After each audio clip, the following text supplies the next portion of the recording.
Hello and welcome back to this afternoon, the end of play today.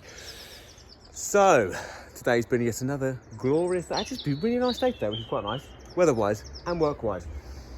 So today I managed to get a bit of 5x2, and what I done was I put a few bits of wood up here to simulate the 160 for the height for the steel, which fit behind there, measured out my 600, and then took the measurement from the top of there, allowing for my the roof, like the tongue and groove roofing and the EDPM roof, all the bits to finish it for the height down to the deck, so that I knew I'd be exactly at 2.5 or just under. So once I did that and it allowed for the fall, it meant where I had originally built the walls, because actually the decking, the slab we're actually on is a bit lower, I was able to increase the height of these walls with 2 extra bits of stud, which is fantastic.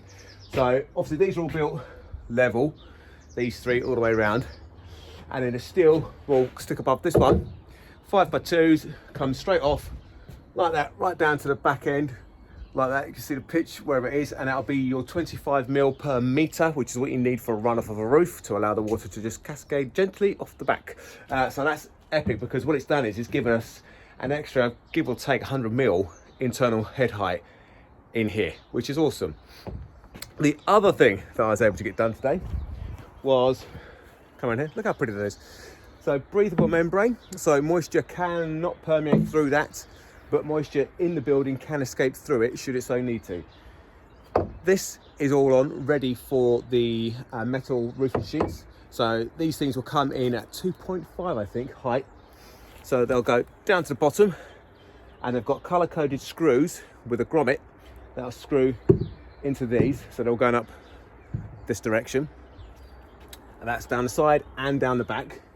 Oh yes, and this is a top tip I was going to show earlier. So what I've done was I've got some rodent mesh, which I'm going to put under here.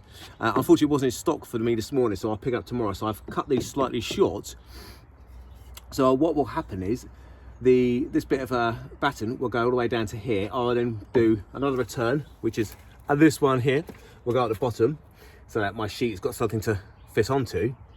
But when I've done this, I basically zipped a bit of 5x2 all the way across and leveled it, so that all I had to do then was cut these all to the exact same length, drop it on top of my bit of stud work, level the first one, and once I'd done that, this isn't the bit of wood, I can't remember, I put it somewhere.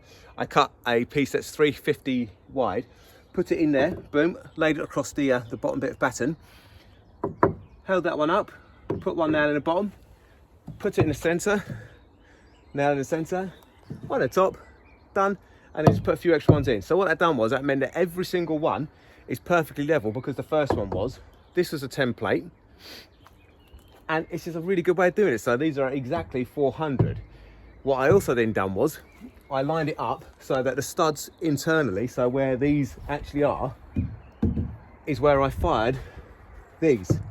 You see what I mean? So that the nails that I shoot through don't then just permeate and stick out into the middle of nothing. They actually go into the back of the wood and gives you a better fixing. So, I know, it's like I've done it before. It's lovely. What else did I get done? So I also got a start on this side as well. So there you can see, kind of come around now.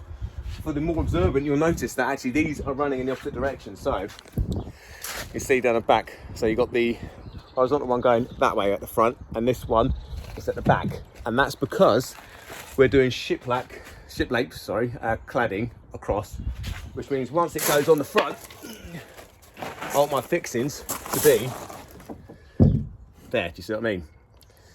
So I've got a fixing at every 400 here, so that way now held beautifully. So that is it for the day.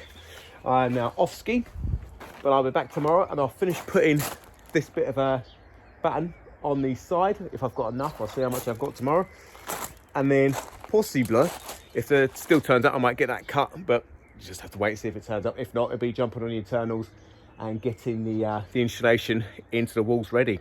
So happy days. Have a lovely one, guys. Any questions at all, I had a lovely guy contact me earlier to say, really like the stuff you're putting out there. It's really helping my build, and that's what I really want to do. I want to help people with your builds as well. So if you have any questions, ping them over. I'm always happy to help and answer. So there you go. Anyway, I'll see you later, guys.